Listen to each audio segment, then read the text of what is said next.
देखिए page number 3 पर सबसे पहला लाइन जो कह रहा है कि भाषा संप्रेषण का सर्वप्रथम माध्यम है।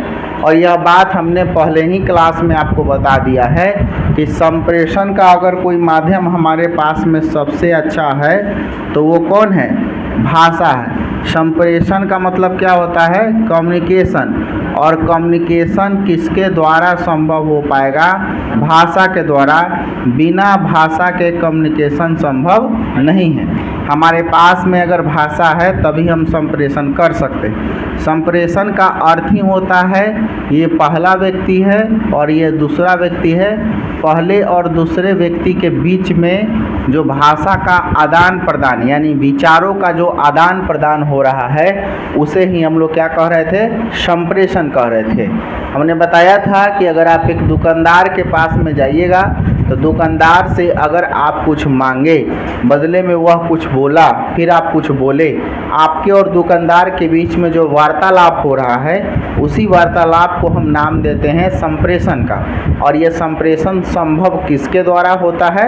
तो भाषा के द्वारा। हमारे पास अगर भाषा नहीं रहेगा तो हम कम्युनिकेशन नहीं कर पाएंगे। तो पहला लाइन तो क्लियर है कि भाषा संप्रेषण का सर्वप्रथम माध्यम है, यानी आदान प्रदान करने का अगर सबसे अच्छा कोई माध्यम हमारे पास में है तो वो कौन है? भाषा है। दूसरा कह रहा है कि भाषा ध्वनि शब्द व्याख्या आदि का समूह है। इस पर थोड़ा सा गौर कीजिएगा। भाषा का अगर सबसे छोटा रूप हमारे पास में आता है तो वो ध्वनि, और ध्वनि से मिलकर बनता है क्या? वर्ण। वर्ण का नाम आप लोगों ने सुना होगा। वर्ण कितने प्रकार के होते हैं? 2 प्रकार के। एक पहला होता है हमारा कौन सा वर्ण? स्वर वर्ण। और दूसरा होता है हमारा कौन सा? व्यंजन वर्ण, है ना। स्वर वर्ण के बारे में अगर आपको उदाहरण मैं बताऊं तो ये अ, आ, ई ये सब क्या हो गया? स्वर वर्ण हो गया। और व्यंजन वर्ण का मतलब क्या हो गया? क, ख, ग ये सब क्या हो गया? व्यंजन वर्ण हो गया। अब बताइए इन्हीं वर्णों के मेल से क्या बनेगा? शब्द बनेगा। जैसे हम एक शब्द आपके सामने लिख रहे हैं अ आकार आ म आम, तो ये आ क्या है? स्वर वर्ण है और ये म क्या है? व्यंजन वर्ण। लेकिन है तो दोनों वर्ण ही ना। इसका मतलब ये हो गया कि वर्ण के मेल से जो बन रहा है उसे हम क्या कहेंगे? शब्द कहेंगे। जैसे मान लीजिए हमने लिखा मदन, मदन। अब बताइए पूरे वर्णों के मेल से एक शब्द बना और उस शब्द का नाम क्या हुआ? उस शब्द का नाम क्या हुआ? मदन हुआ। अर्थात कहने का मतलब ये हो गया कि चाहे उस शब्द में व्यंजन वर्ण उपस्थित हो, चाहे उस शब्द में स्वर वर्ण उपस्थित हो, लेकिन वर्ण के मेल से जो बन रहा है उसे हम क्या कह रहे हैं? शब्द कह रहे हैं। अब जैसे अब शब्दों के मेल से जो बनता है उसे हम वाक्य कहते हैं। जैसे राम आम खाता है। अब बताइए यह शब्दों के मेल से बना है, क्योंकि देखिए यह भी एक शब्द है, यह भी एक शब्द है, यह भी एक शब्द है, और शब्दों के मेल से जो बना इसको हम लोग क्या बोलेंगे? वाक्य बोलेंगे। इसको हम लोग क्या बोलेंगे? वाक्य बोलेंगे। और वाक्यों के मेल से जो बनता है उसको हम लोग क्या बोलते हैं? व्याख्या, इन द सेंस लेक्चर। जैसे हम आपके सामने अगर कोई लेक्चर प्रस्तुत कर रहे हैं तो हमारे लेक्चर में क्या दिख रहा है आपको? बहुत सारा वाक्य दिख रहा होगा। यानी कि मैं आपको समझाना ये चाह रहा हूँ कि ध्वनि के मेल से बनता है वर्ण, वर्ण के मेल से बनता है शब्द, शब्द के मेल से बनता है वाक्य, वाक्य के मेल से बनता है व्याख्या, और इन सभी के समूह को हम लोग क्या कहेंगे? भाषा कहते हैं। इन सभी के समूह को क्या कहते हैं? भाषा कहते हैं। यानी सबसे छोटा हमारा ध्वनि, ध्वनि से मिलकर बना वर्ण, वर्ण से मिलकर बना शब्द, शब्द से मिलकर बना वाक्य, वाक्य से मिलकर बना व्याख्या, और इन सभी के समूह को क्या कहेंगे? भाषा। क्लियर हुआ है ना। तो ये हो गया हमारा कि भाषा ध्वनि शब्द व्याख्या आदि का क्या है? समूह है। उसके बाद नेक्स्ट पॉइंट कह रहा है कि भाषा एक प्रकार से स्मृति कोश और शब्दकोश का भी काम करते हैं। जैसे आपने डिक्शनरी का नाम सुना होगा और डिक्शनरी का उपयोग भी किया होगा। डिक्शनरी में अमूमन हम लोग क्या करते हैं? डिक्शनरी में हम लोग यही ना करते हैं कि जो वर्ड हमको नहीं मिल रहा है उस वर्ड को हम लोग डिक्शनरी में ढूंढते हैं कि उस वर्ड का अर्थ क्या हुआ। यानी कहने का मतलब ये हो गया कि भाषा एक प्रकार से समझिए आपके दिमाग का डिक्शनरी। अगर आपके पास में भाषा नहीं रहेगा तो शब्दों की संपत्ति आपके पास में नहीं रहेगी। शब्द संपत्ति का मतलब समझते हैं? नहीं समझते। देखिए, इसको हिंदी में कहा गया है क्या? इसको हिंदी में एक और नाम दिया गया, शब्द भंडार। क्या कहा गया? शब्द भंडार। शब्द भंडार का अर्थ होता है शब्दों का भंडार। यानी कि हम जब छोटे होते हैं तो हमारे पास में शब्दों का भंडार कम होता है, लेकिन जैसे जैसे हमारा उम्र बड़ा होता है वैसे वैसे शब्दों का भंडार हमें धीरे धीरे क्या होता है? विकसित होता है। अब जैसे मान लीजिए कि आप 3 साल की अवस्था में थे या फिर 2 साल की अवस्था में थे और अभी आप 25 साल की अवस्था में, 2-3 साल में जितना शब्द आपके पास में था, क्या 25 साल में उतना ही शब्द आपके पास है क्या? नहीं। शब्द बढ़ा होगा कि घटा होगा? बढ़ा होगा। अब बढ़ा होगा इसका मतलब ये है कि जितना ज़्यादा शब्द बढ़ा होगा तो इसका मतलब ये है कि उतना ही ज़्यादा आपका भाषा पर पकड़ बना होगा। मतलब ये कि 2 साल की अवस्था में भाषा पर जितना पकड़ था उतना ही पकड़ अभी 25 साल की अवस्था में है क्या? नहीं, बढ़ा होगा। क्यों बढ़ा भाई? क्योंकि शब्दों का भंडार जो हम में बढ़ गया। अर्थात 2-3 साल की अवस्था में जितना शब्द भंडार हमारे पास था, अब उतना शब्द भंडार हमारे पास नहीं है, बल्कि उससे बहुत ज़्यादा है। तो जितना ज़्यादा शब्दों का भंडार आप में विकसित होगा उतना ही ज़्यादा भाषा का विकास भी आप में होगा। अर्थात कहने का मतलब ये हो गया कि शब्दों के भंडार के ऊपर डिपेंड करता है भाषा का सीखना। लैंग्वेज लर्निंग तब बेहतर हो पाएगा जब आप में शब्दों का खूब सारा भंडार हो। और ये शब्द भंडार 1 दिन 2 दिन 3 दिन में नहीं होता है। जैसे जैसे आपका उम्र बढ़ेगा वैसे वैसे शब्द भंडार में भी धीरे धीरे वृद्धि होगी। इसका मतलब ये क्लियर हो गया कि शब्द भंडार जितना ज़्यादा होगा भाषा का विकास उतना ही ज़्यादा होगा। भाषा के विकास के पीछे अगर सबसे बड़ा कोई मुद्दा है तो वह है कौन? शब्द भंडार। और शब्द भंडार समझ गए ना? शब्दों का भंडार जो कि उम्र के साथ में धीरे धीरे बढ़ता है। जैसे आप 2 साल के रहे होंगे तो केवल दादा, पापा, चाचा, मामा कह रहे होंगे, लेकिन 25 साल की अवस्था में क्या उतना ही शब्द का ज्ञान है आपके पास? नहीं, उससे बहुत ज़्यादा शब्दों का भंडार आप में विकसित हो गया है। इसका मतलब क्लियर हो गया कि उस समय भाषा का विकास आप में कम था और अभी आप में भाषा का विकास ज़्यादा हो गया। आया बात समझ में? ठीक है ना? तो ये तीसरा पॉइंट भी क्लियर। चौथा पॉइंट कह रहा है कि भाषा सामाजिक सांस्कृतिक रूप से बनती है, और इसके बारे में शायद हमने पिछले क्लास में भी चर्चा किया था।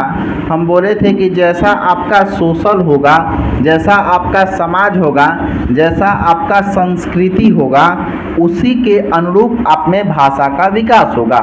अब समाज और संस्कृति का अर्थ क्या है इसके बारे में हम लोग समझते हैं। समाज को हम लोग बोलते हैं क्या? तो समाज को बोलते हैं सोशल और संस्कृति को बोलते हैं कल्चर। तो जैसा आपका सामाजिक परिवेश होगा, जैसा आपका सांस्कृतिक परिवेश होगा, ठीक इसी के अनुरूप आप में क्या होगा? तो भाषा का विकास होगा। अर्थात मैं कहना ये चाह रहा हूँ कि कोई अगर अनपढ़ समाज में जन्म लिया है, किसी का परवरिश अगर अनपढ़ समाज में हुआ है और किसी का परवरिश पढ़े लिखे समाज में हुआ है, तो क्या दोनों के भाषा के विकास में आपको अंतर दिखेगा कि नहीं दिखेगा? आप स्पष्ट रूप से समझिए कि एक झुग्गी झोपड़ी में अपना जीवन यापन करने वाला बच्चा और एक पढ़े लिखे परिवार में जीवन यापन करने वाला बच्चा, दोनों के भाषाई विकास में आपको अंतर देखने को मिलता है। और अंतर क्यों दिखा भाई? क्योंकि जैसा सामाजिक वातावरण होगा उसी के अनुरूप उसमें भाषा का विकास होगा। सोशल इन्वायरमेंट बच्चा को जैसा आप दीजिएगा ना, उसी के अनुरूप उसमें भाषा का विकास होगा। यानी कहने का मतलब हमारे घर परिवार समाज का जैसा कल्चर होगा, जैसा सोशल होगा, जिस तरह का बिहेवियर होगा, जिस तरह का व्यवहार होगा उसी के अनुरूप हम में भाषा का विकास होगा। यानी भाषा का विकास पूरा डिपेंड करता है आपके सामाजिक और सांस्कृतिक परिवेश पर। मतलब ये कि अगल बगल के लोग कैसे हैं, आप किस समाज से बिलोंग करते हैं। समाज से बिलोंग करने का मतलब ये मत समझिए कि किस जाति से बिलोंग करते हैं। जाति से भाषा का कोई मतलब नहीं है। सामाजिक वातावरण का मतलब ये हो गया कि आपके अगल बगल में रहने वाले लोग, आपका परिवार, आपका पड़ोसी, ये सब सामाजिक वातावरण के अंतर्गत में आते हैं। ठीक है बात। तो एक बात तो स्पष्ट रूप से अब ये भी क्लियर हो गया कि जैसा हमारा समाज होगा, जैसा हमारी संस्कृति होगी, उसी के अनुकूल हम में भाषा का विकास होगा। यानी भाषा किसके रूप से बनता है, तो समाज और संस्कृति के रूप से बनता है। जैसा समाज, जैसा संस्कृति, उसी के अनुरूप भाषा का विकास। बोले क्लियर। उसके बाद हमने ये बताया था, उसके बाद नेक्स्ट पॉइंट पर देखिए, कहता है कि संयुक्त परिवार में बच्चे का भाषा विकास अच्छा होता है। संयुक्त परिवार का मतलब क्या हुआ, ज्वाइंट फैमिली, है ना। और ज्वाइंट फैमिली में सदस्यों की संख्या ज़्यादा होती है, जबकि हमारे पास में एक और परिवार है जिसका नाम है क्या, न्यूक्लियर फैमिली, जिसको हम लोग एकल परिवार कहते हैं। अब देखिए, एकल परिवार में और संयुक्त परिवार में पहले अंतर समझ लीजिए। एकल परिवार यहाँ पर हो गया, दूसरा हम आपके सामने बना रहे हैं कौन सा परिवार, तो संयुक्त परिवार।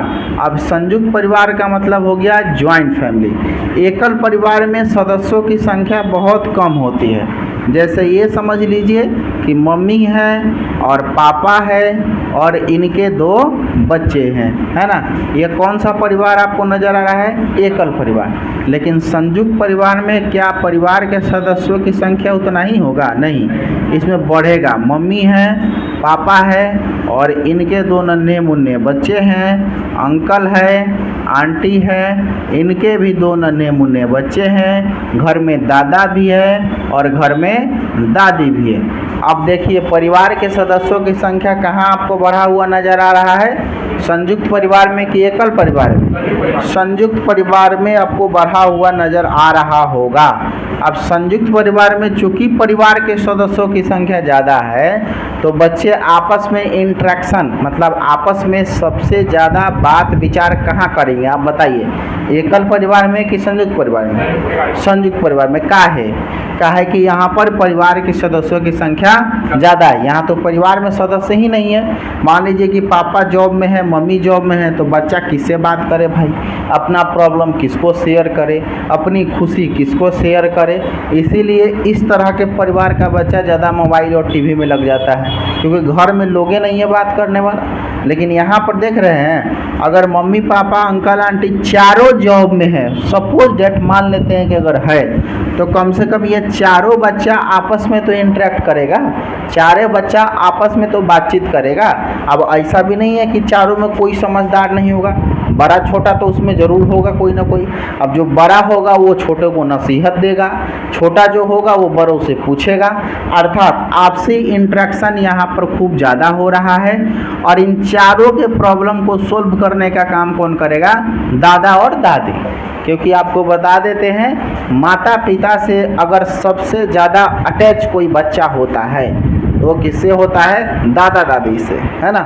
माता पिता से भी ज़्यादा अटैच होता है किससे बच्चा, दादा दादी से। और ये मनोविज्ञान का कथन है, ये हम देखावती बातें नहीं आपको बोल रहे हैं। अपोजिट सेक्स के प्रति थोड़ा ज़्यादा लगाव होगा बच्चा का, यानी कि लड़का का सबसे ज़्यादा लगाव अपने दादी से होता है और लड़की का सबसे ज़्यादा लगाव अपने दादा से होता है ना।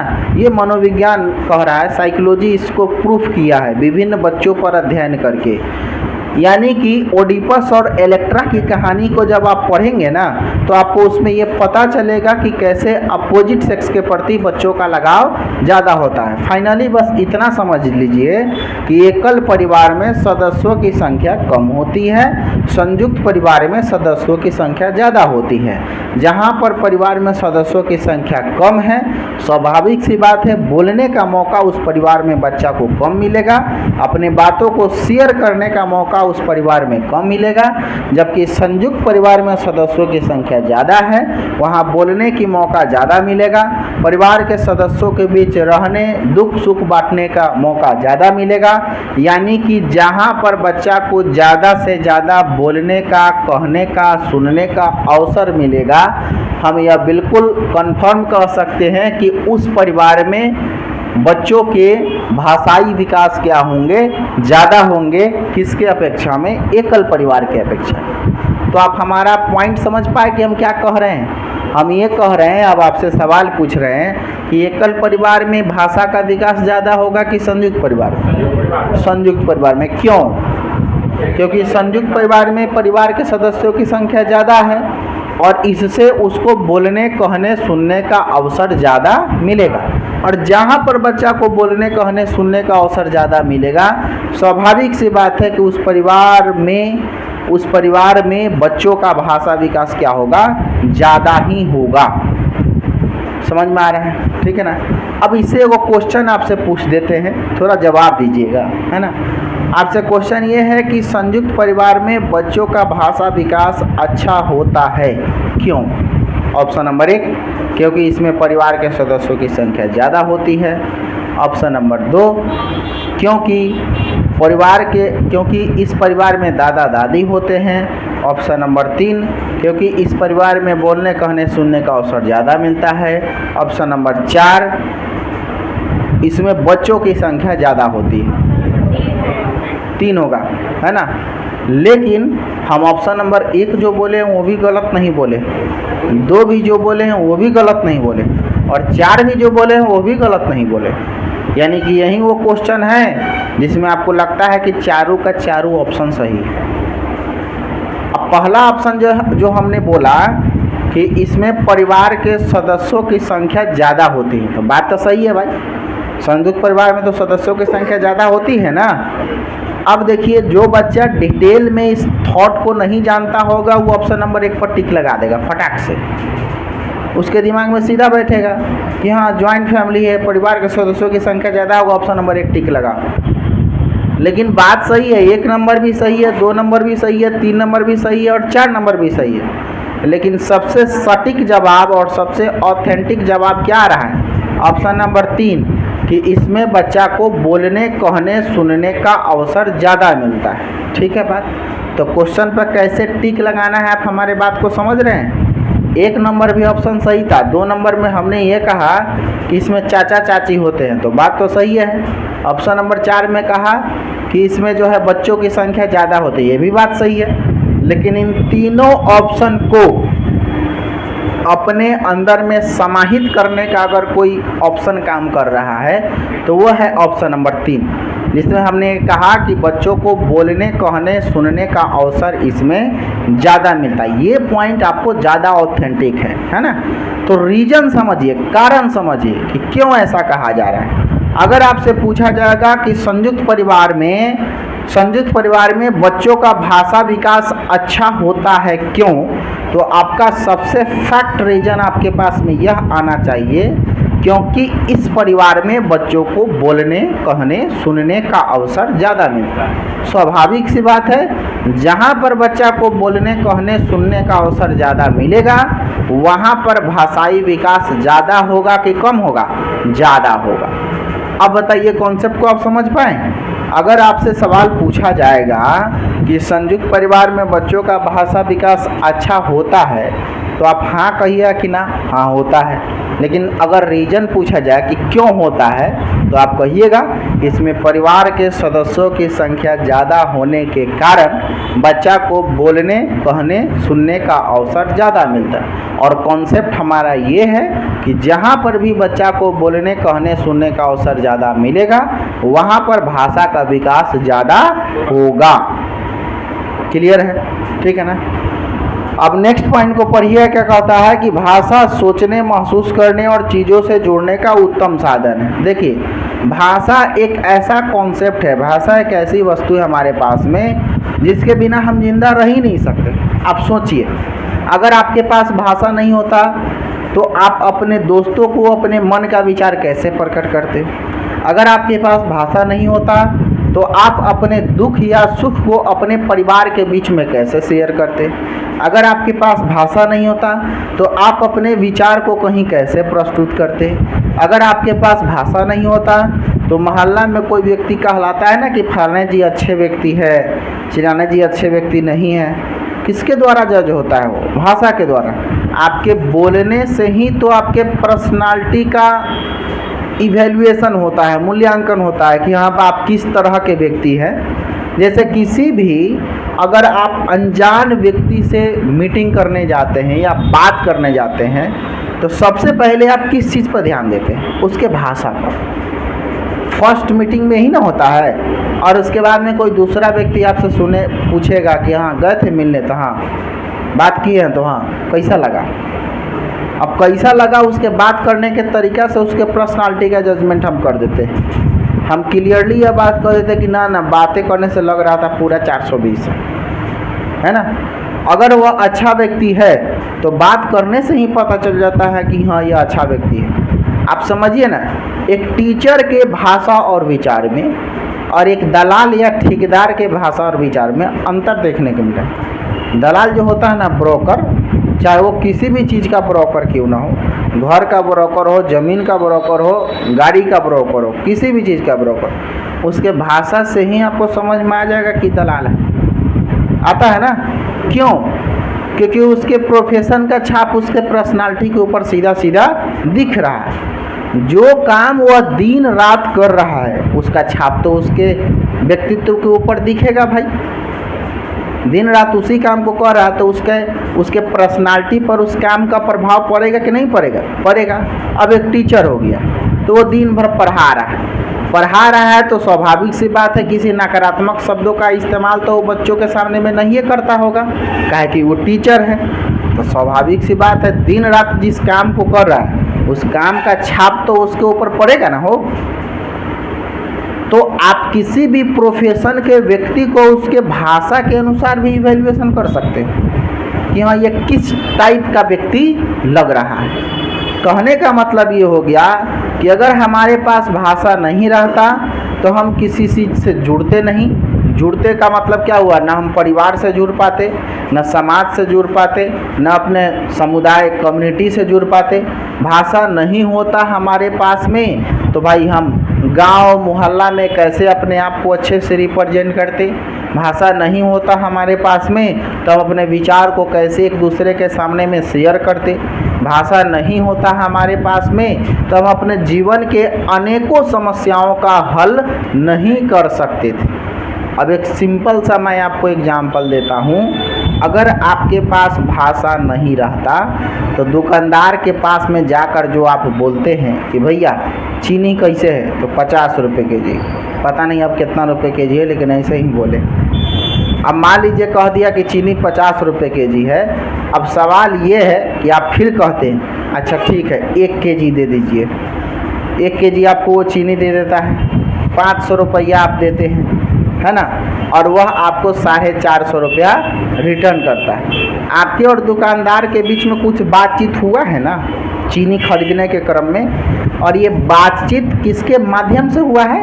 भाषा के माध्यम। भाषा नहीं होता तो ये बातचीत हो पाता? नहीं हो पाता, है ना। बस में आप जा रहे हैं, 2 आदमी बैठा हुआ है, तीसरा आदमी आप है, आपको उसी 2 आदमी वाली सीट पर एडजस्ट करना है तो बड़ी प्यार से बोलना होगा आपको कि भैया थोड़ा सा एडजस्ट कीजिएगा, बस थोड़ा दूर जाना है।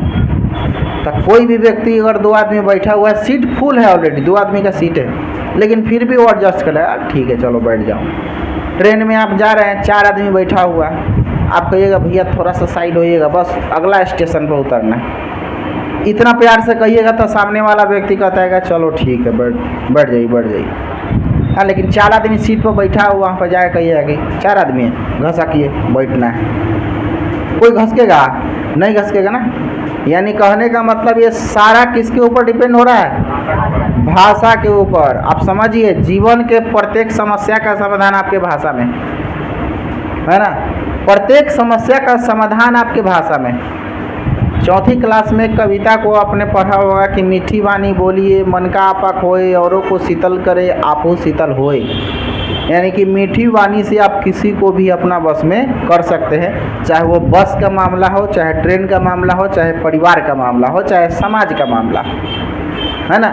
अगर कहीं पर दो व्यक्ति के बीच में झगड़ा होता है और तीसरा व्यक्ति अगर वहाँ पर उग्रवादी टाइप का चला जाए तो झगड़ा और बढ़ जाएगा। लेकिन एक सामान्य और मीठी वाणी बोलने वाला व्यक्ति अगर वहाँ पर पहुँच जाए तो झगड़ा समाप्त होने का चांस रहेगा।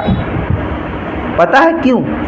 किसके द्वारा ये संभव हो रहा है? भाषा के द्वारा संभव हो रहा है। जैसे गांव में कहीं झगड़ा होता है ना, दो भाई के बीच में झगड़ा हो रहा है। गांव में दूसरे लोगों का हम क्या बात करें, भाई भाई में हो जाता है कस के। अब दो भाई के बीच में जब झगड़ा हो रहा है एक हाथ जमीन को लेकर के, तो उस गांव में एक हाथ को जमीन के लेकर झगड़ा हो रहा है तो दूसरा व्यक्ति कोई सलाह देता है कि भाई माट साहब को बुलाओ, जो कहेंगे वही मान लिया जाएगा। पढ़े लिखे आदमी है भाई, जो कहेंगे अपने बुद्धि विवेक से कहेंगे। देखते हैं गांव में रिटायर्ड टीचर का बड़ा मांग होता है, क्योंकि लोग यह समझता है कि मास्टर है भाई, अपना पूरा जीवन शिक्षा देने में बिताया है, अच्छे कामों को किया है, तो यहाँ पर भी जो वो सलाह देंगे वो गलत नहीं देंगे। और जब मास्टर साहब आते हैं तो कहते हैं कि भैया क्या लेकर आए हो, क्या लेकर जाओगे, तुम्हारे ना भाई है, छोटा भाई है, एक हाथ ये देगा तो क्या हो जाएगा। अरे भाई है तुम्हारा, मान लो कि हम दे दिए, मान लो कि तुम्हारा ज़मीन है, चलो ठीक है हम मानते, तो भाई है तुम्हारा, एक हाथ दे दो, क्या दिक्कत है। कुछ लेकर जाना है दुनिया से, खाली हाथ आए हो खाली हाथ जाओगे, फिर इतना बवंडर करने का क्या ज़रूरत है। अब सामने वाला व्यक्ति कितनों गुस्सा में तो ठंडा हो गया, ठीक है चलिए भाई आप कह रहे हैं दे, बात ख़त्म हो गया। लेकिन वो जगह वो दलाल को बुलाया जाए, अगर वहाँ पर एक हाथ ज़मीन के लिए झगड़ा हो रहा हो और एक गांव के प्रसिद्ध ब्रोकर को वहाँ पर बुलाया जाए, तब क्या होगा, सूतल झगड़ा उखड़ जाएगा। अब गांव का ब्रोकर आएगा, जैसे दे है कि एक हाथ ज़मीन का मामला है तो दूसर का आदमी को बोल जाए कि ना ना छोड़े के नहीं खे, करोड़ों रुपया कट्ठा जगह ज़मीन बेच रहा है। एक हाथ ज़मीन का मतलब आप समझ रहे हैं, 10 लाख का संपत्ति है, छोड़ना नहीं हम आपके साथ है। अब इसका मतलब क्या समझे आप, सोया हुआ जो झगड़ा था वो फिर उखड़ जाएगा। दोनों के पर्सनालिटी में अंतर देखिए, मास्टर साहब का व्यक्तित्व देखिए और एक ठेकेदार या दलाल का व्यक्तित्व देखिए, ऐसा ही ना होता है वो। अब क्या हुआ कि आपका भाषा है ना, भाषा के ऊपर डिपेंड करता है झगड़ा को सुलझाना और झगड़ा को उलझाना। उलझाना आपके ऊपर डिपेंड करता है, सुलझाना आपके ऊपर डिपेंड करता है। अगर कोई व्यक्ति दो बात बोल रहा है, आप सुनकर चुप रह कर, झगड़ा नहीं होगा। या आप उसको सरल तरीके से, कोई व्यक्ति अगर आपको गाली दे रहा है कि हाँ तुम ऐसे हो वैसे हो फलना हो चिलना हो, तो मुस्कुराते हुए आप यह बात अगर उसके सामने बोल दे कि अरे वाह बड़ा अच्छा गाली देता है, नहीं ना देना चाहिए, मगर गाली ये देना अच्छी बात नहीं होता है, अगला बार से नहीं दीजिएगा। सामने वाला व्यक्ति कन्फ्यूज हो कि भाई हम इतना हाई वोल्टेज में गाली दे रहे थे और इस सामने पर एकदम ठंडा होकर कह रहा है कि अरे नहीं देना, मुस्कुराते हुए, वो अपने आप चुप हो जाएगा। लेकिन अगर पहला व्यक्ति गाली दिया और उसका रिप्लाई आप करते जा रहे हैं तो संख्या बढ़ते जाएगा धीरे धीरे, किसका, गाली का। यानी कहने का मतलब ये हो कि आपके भाषा के ऊपर डिपेंड कर गया कि भाई झगड़ा छोड़ना है कि झगड़ा लगाना है। हमारा मतलब ये है कि परिवार में, समाज में, बस में, ट्रेन में अगर अपने आप को कहीं भी एडजस्ट करना है, अपने आप को सामंजस्य स्थापित करना है, तो एक बात समझ लीजिए कि आपको इस बात पर गौर करना होगा कि आपका भाषा ही आपके जीवन की संपत्ति है।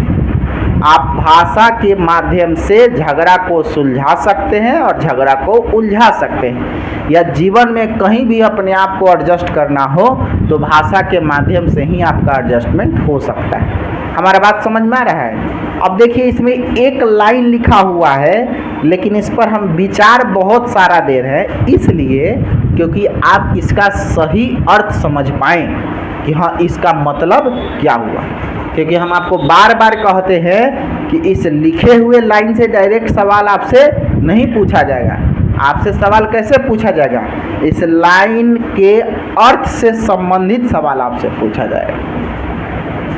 ठीक है, बात क्लियर हुआ? जिसमें नहीं क्लियर होगा बताइएगा, ठीक है। तो ये हो गया। नेक्स्ट लाइन कह रहा है कि भाषा को सीखने के लिए संबंध भाषा का वातावरण होना चाहिए।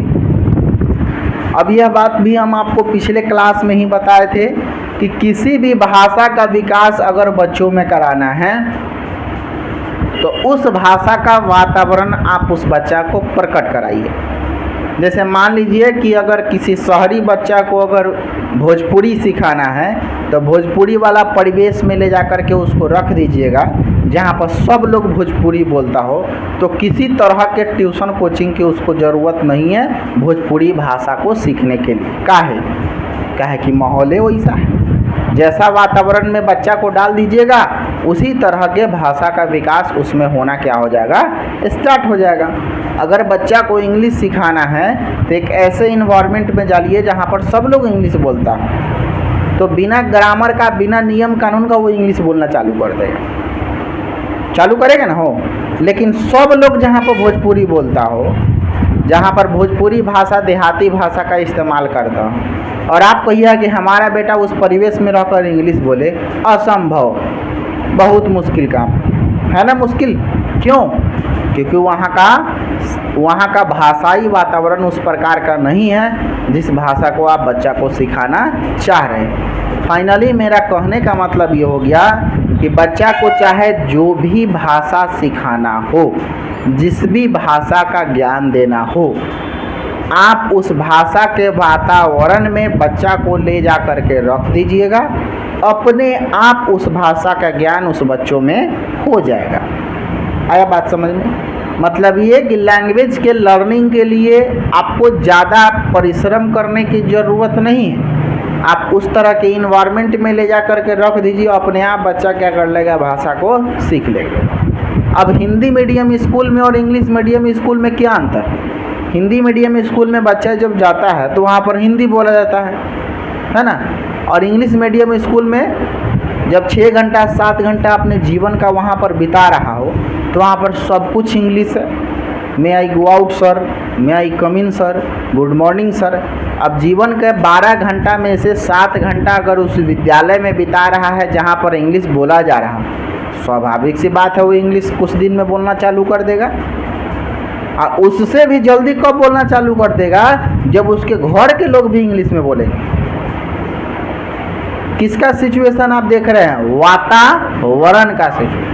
मतलब ये कि हम आपको कहना ये चाह रहे हैं कि आप बच्चा को जिस भाषा का वातावरण दीजिएगा उसी के अनुरूप उसमें भाषा का विकास होगा।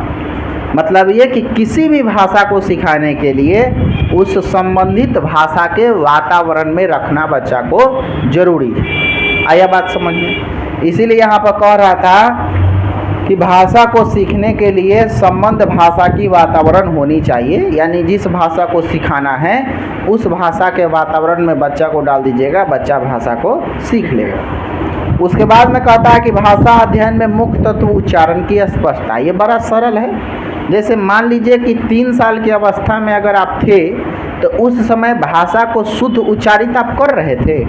नहीं कर पा रहे थे। जैसे बच्चा में हम लोग होते हैं तो कलम को कहते हैं तलम, गिलास को कहते हैं दिलास, किताब को कहते हैं किताब, कहते हैं ना छोटा बच्चा जब होता है तो। अब इसका मतलब ये थोड़े है कि उसमें किसी तरह के दोष हैं, नहीं, दोष नहीं है, भाषा का विकास उसमें नहीं हुआ है, इसीलिए उच्चारण अभी उसका स्पष्ट नहीं है। लेकिन 25 साल के किसी व्यक्ति को आप गिलास को दिलास कहते हुए देखे होंगे, कलम को तलम कहते हुए देखे होंगे अपवाद वाला को, जिसका बोली मीठी होता है। तो वैसे लोगों की संख्या कितना है? 100 में 1, 1000 में 5।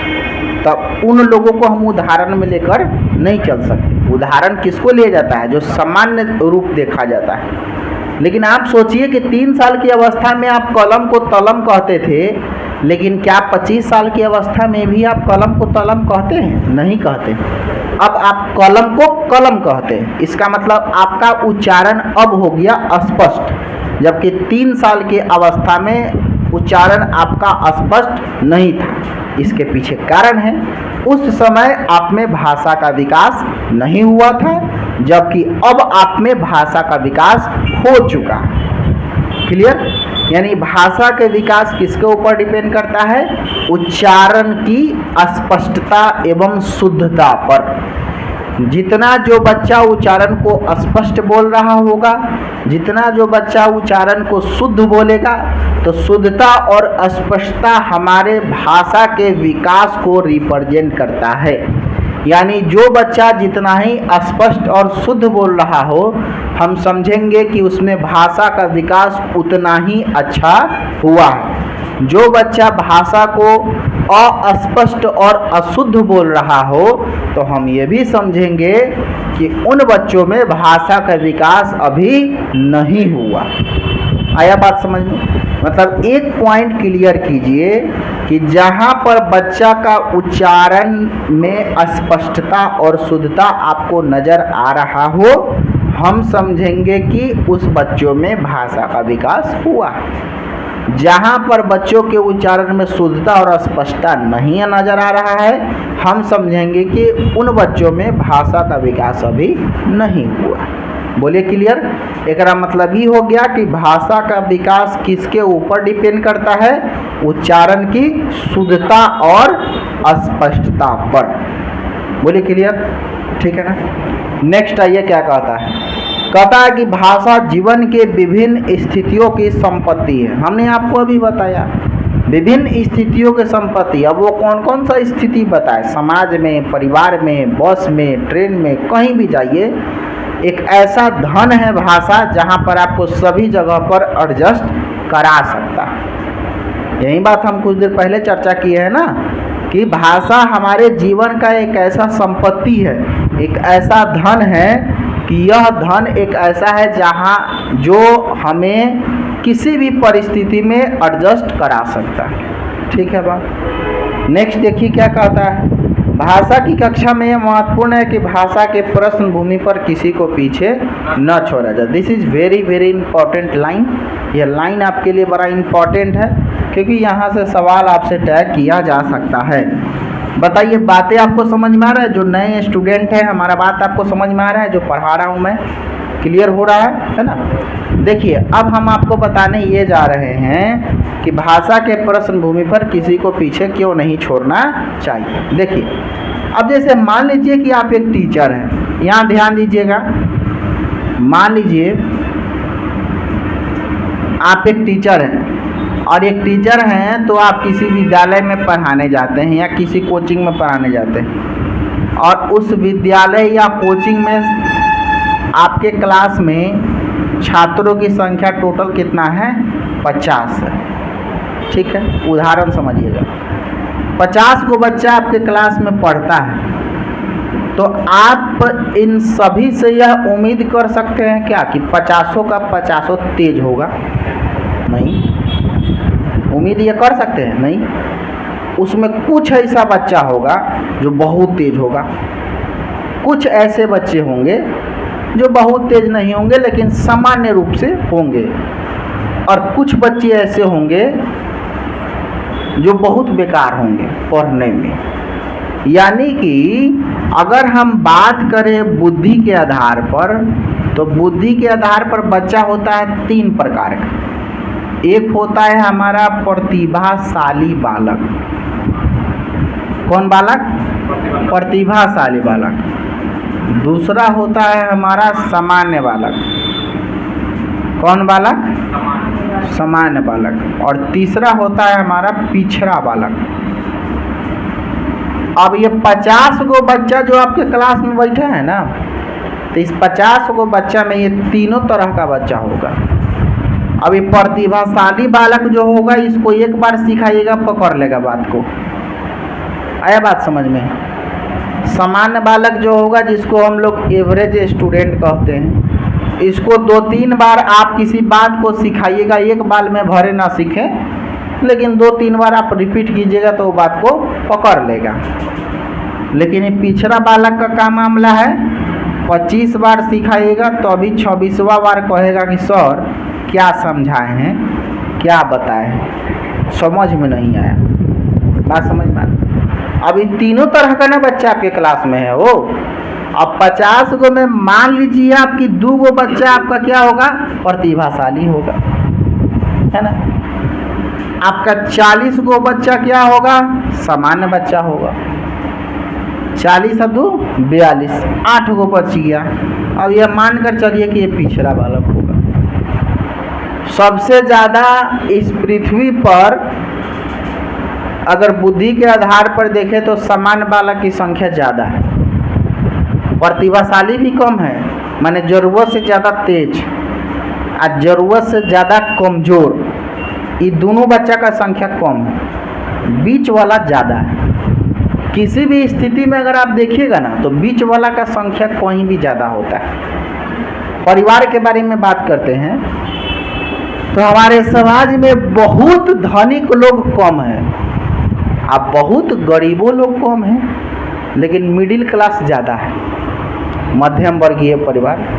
हमको लगता है यहाँ पर जो भी लोग पढ़ने आए लगभग सब लोग मिडिल क्लास फैमिली से हैं। अब यह बात दावे के साथ इसलिए कह रहे हैं कि मिडिल क्लास फैमिली वाले अगर नहीं होते आप तो यहाँ पर पढ़ने ही नहीं आते आप। अगर आप पिछड़ा बालक होते, आप गरीब घर के छात्र होते, गरीब घर के बेटा होते, तो अभी तक किसी फैक्ट्री में चले गए होते, मजदूरी कर रहे होते। सही बात नहीं है।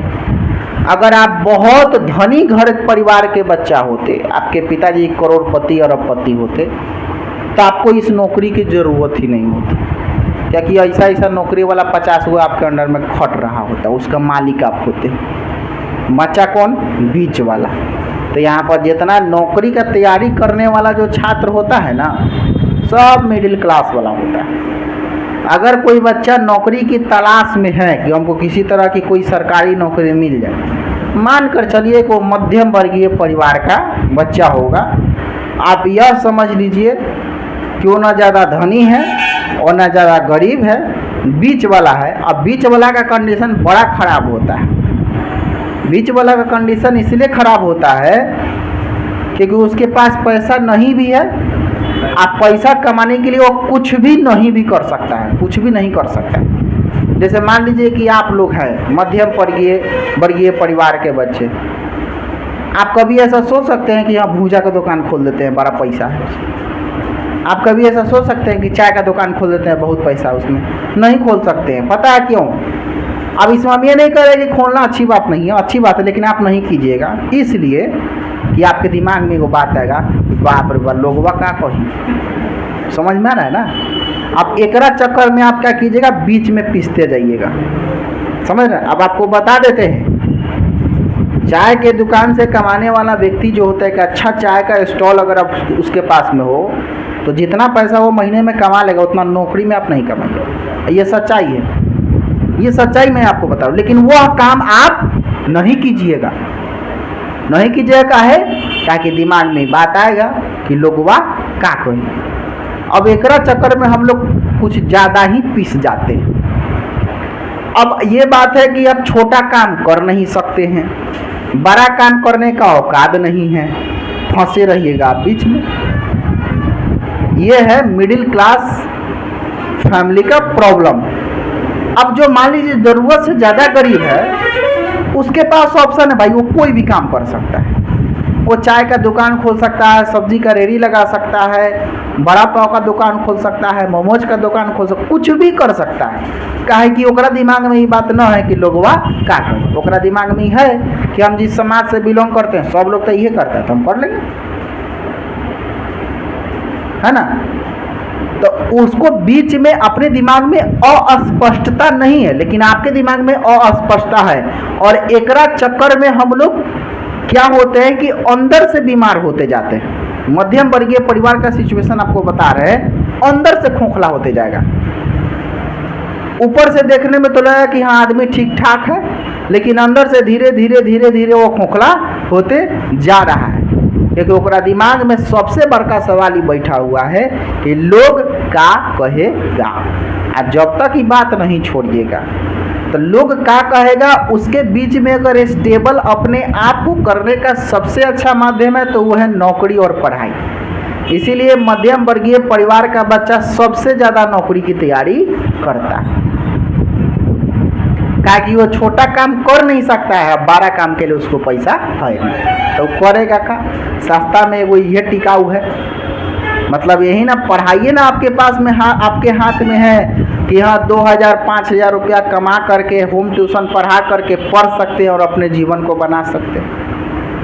अब बताइए, ये 3 तरह का बच्चा जो है आपके क्लास में है, तो प्रतिभाशाली बालक को तो लोग सब मानता है। अगर आपके क्लास में 2 बच्चा ऐसा जो ओवर टैलेंटेड है, मतलब आप सवाल देते हैं जवाब उसके मुंह पर होता है, स्वाभाविक सी बात है, उसको मानिएगा ज़्यादा कि अरे वाह बहुत अच्छा बच्चा है। सामान्य बालक को भी मानिए कि चलो 2-3 बार में सीख तो लेता है ना।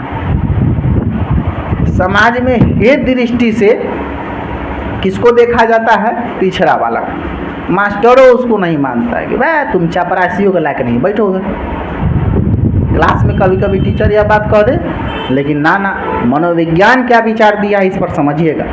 मनोविज्ञान कहता है कि जितना इम्पोर्टेंट आपके लिए यह प्रतिभाशाली बालक है, जितना इम्पोर्टेंट आपके लिए यह सामान्य बालक है, उतना ही इम्पोर्टेंट आपके लिए यह पिछड़ा बालक है।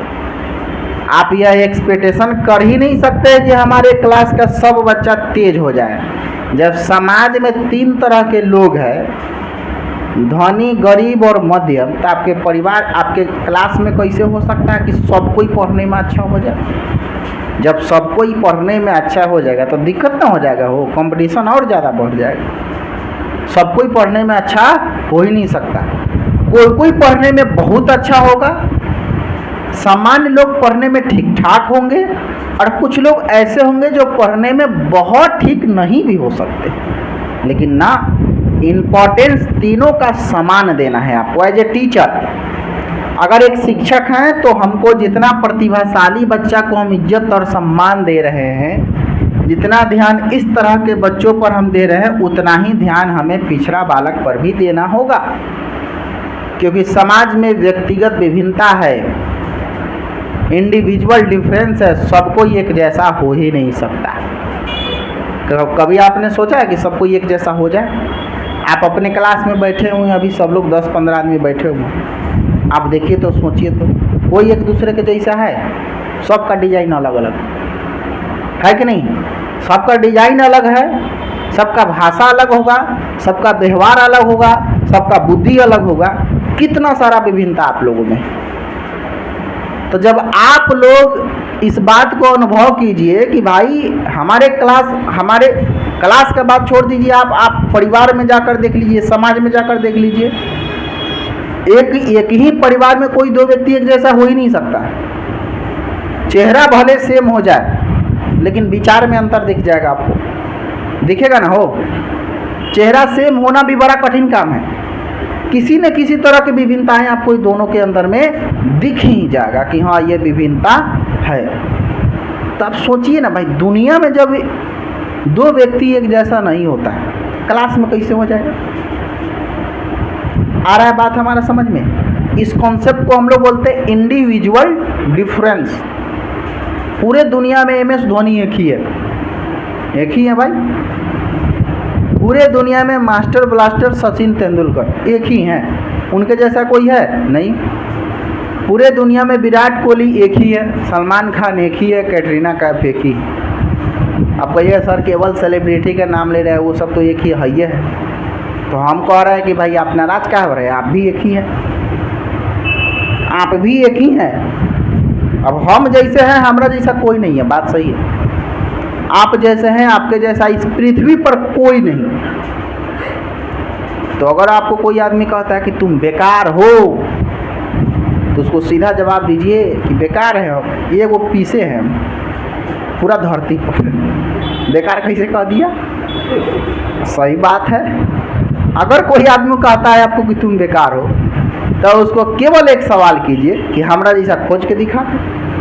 सही बात है, नहीं मिलेगा, हो नहीं मिलेगा। इसी कॉन्सेप्ट को हम लोग बोलते हैं इंडिविजुअल डिफरेंस, व्यक्तिगत विभिन्नता। तो जब दुनिया में 2 व्यक्ति एक जैसा नहीं, तो आपके क्लास में सब बच्चा एक जैसा कैसे हो सकता है? आप उम्मीद ही नहीं कर सकते। दुनिया में तो हजारों लोग हैं, करोड़ों लोग हैं, लाखों लोग हैं, उसमें जब 2 व्यक्ति आपको नहीं मिला एक जैसा, तो आपके क्लास में तो मात्र 50 गो बच्चा, तो सब बच्चा एक जैसा कैसे हो जाएगा? कुछ पढ़ने में तेज होगा, कुछ नॉर्मल होगा, कुछ बहुत कमज़ोर होगा, लेकिन ध्यान आपको सब पर सामान्य रूप से देना है। अर्थात हमारे कहने का मतलब ये हो गया कि एज ए टीचर आपको प्रतिभाशाली बालक पर उतना ध्यान देना है जितना कि सामान्य बालक पर। सामान्य और प्रतिभाशाली पर जितना आप ध्यान दे रहे हैं उससे कहीं ज़्यादा आप पिछड़ा पर दीजिए, लेकिन कम आप नहीं दे सकते। तो भाषा के क्लास में सबको एक साथ लेकर चलना है, यानी कि आपके क्लास में जो भी बच्चे हैं, आपके क्लास में जो भी छात्र हैं, सभी छात्रों को एक साथ लेकर चलना है।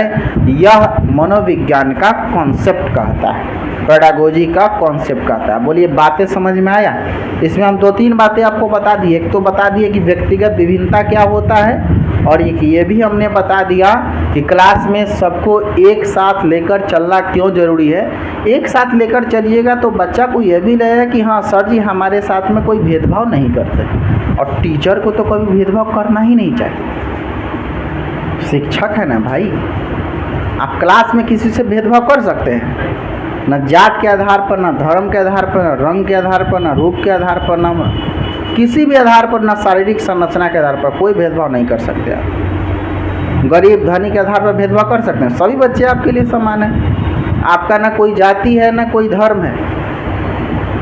आप शिक्षक जाति से बिलोंग करते हैं और शिक्षा का कोई जात धर्म नहीं होता। इसीलिए टीचर को बच्चों से कभी भी जात नहीं पूछना चाहिए, है ना। यह अच्छी बात नहीं है किसी बच्चा से जात पूछना या धर्म पूछना, टीचर स्पेशल, क्योंकि टीचर का अपना ही कोई जात और धर्म नहीं होता, वो खुद शिक्षक जाति से बिलोंग करता है। तो आप समझिए हमारे नौनिहाल है जिसको हमको पढ़ाने की जिम्मेदारी मिला है, चाहे वो किसी भी जाति से क्यों ना। अब यह सब बातें किताब में लिखा हुआ है, मनोविज्ञान में लिखा हुआ है, साइकोलॉजी में लिखा हुआ है, लेकिन हमारे समाज में इस पर कितना अमल हो रहा है? 5%, 10%।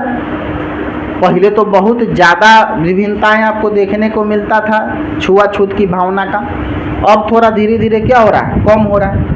कम होने के पीछे कारण क्या है? एजुकेशन बढ़ रहा है। जैसे जैसे हम शिक्षा को ग्रहण करेंगे, समाज में जो व्याप्त भिन्नताएं हैं वो धीरे धीरे धीरे धीरे हमसे क्या होगा?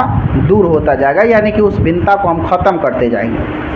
तो आज से 10 साल पहले के बारे में सोचिए, जात के आधार पर कितना भिन्नता होता था।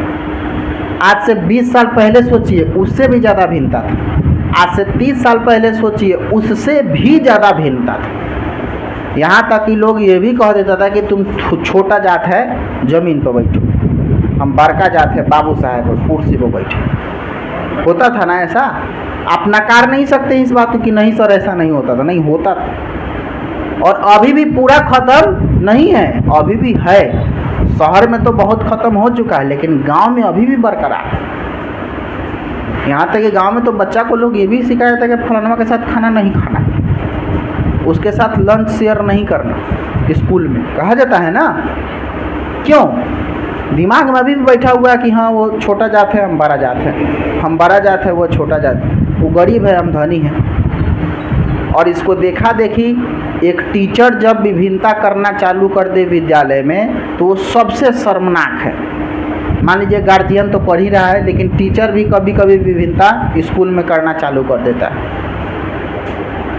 करता है भाई, क्या तुम पानी लेकर नहीं आओ जी, उसको दो, क्या है ये क्या है? मास्टर साहब विभिन्नता कर रहे हैं। तो देखिए सीधे थ्योरी में कहने से नहीं होगा कि हम सब एक समान हैं, विविधता हमारी खूबसूरती है, विविधता में एकता है। बाबा भीमराव अम्बेडकर संविधान जब लिख रहे थे उसी समय कह दिए कि हमारा देश विविधताओं का देश है, सभी जाति धर्म के लोग रहेंगे।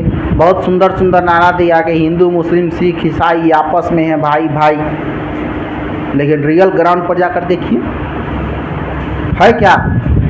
अगर ऐसा होता तो फेसबुक पर फिर वो वीडियो क्यों वायरल होता?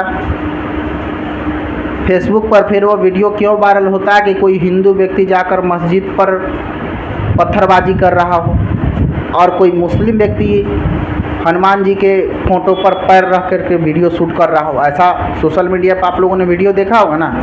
अब वह व्यक्ति जो इस तरह के काम को करता है, वह व्यक्ति इस धरती का बोझ है, आप समझ लीजिए, रहने के लायक नहीं हो व्यक्ति। किसी भी धर्म का आप जो है अपमान नहीं कर सकते, सबकी अपनी अपनी आस्था है।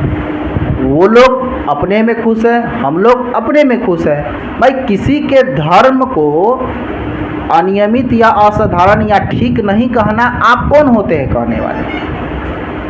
किसी की आस्था को आप ठेस नहीं पहुंचा सकते। इसी का ना कारण है कि जब दाहा में देखिएगा मुस्लिम समुदाय के लोगों का पर्व होता है, रामनवमी होता है, तो देखते हैं पुलिस का गश्ती वहाँ पर बना हुआ रहता है। पुलिस का ज़रूरत क्यों पड़ जाता है? दिमाग में पुलिस का है कि कुछ भी हो सकता है। जब यह दिमाग में नहीं होता तो वहाँ पर कोई पुलिस ही नहीं होता। सच्चाई यही है। तो ये सब चीज़ों को बदलना किसको होगा? हमको, आपको बदलना होगा।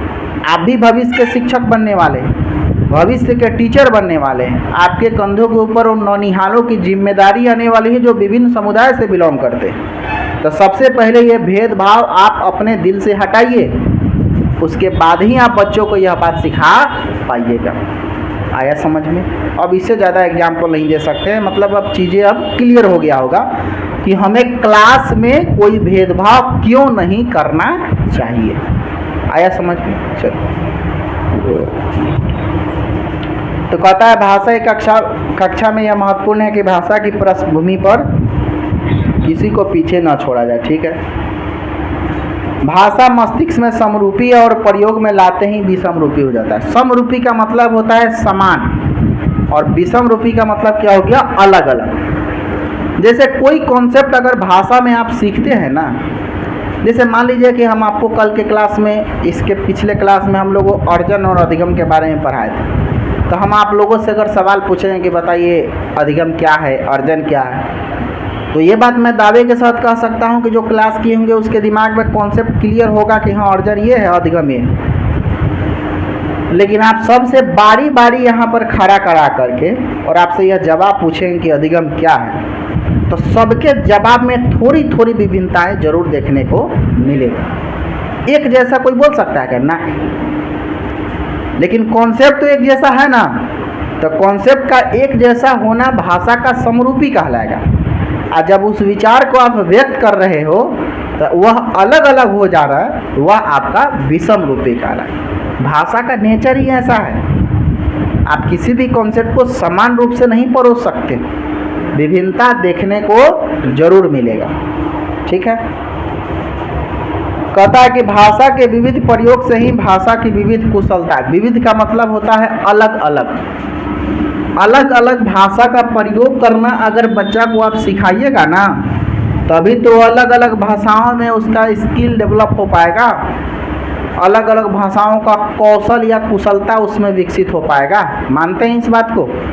जैसे आप एग्जाम्पल ले लीजिए, कोई एक बच्चा है, इसको अगर आप हिंदी सिखा रहे हैं और हिंदी में कह रहे हैं कि बेटा बोलो अ अकार आ म आम, ठीक है ना, केवल हिंदी सिखा रहे हैं, आप बताइए अपने मन में इंग्लिश सीख लेगा बिना सीखा?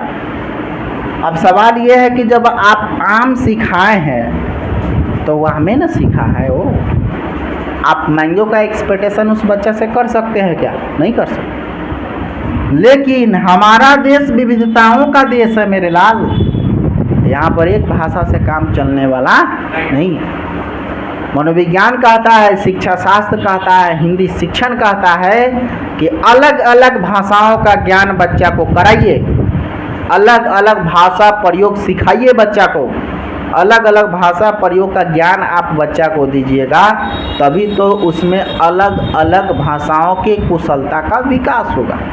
यानी कि आम के साथ में किसी बच्चा को अगर आप मैंगो सिखा रहे हैं तो आगे चलकर यह समझदारी उसमें स्पष्ट रूप से विकसित हो जाएगी कि आम को ही इंग्लिश में मैंगो कहा जाता है।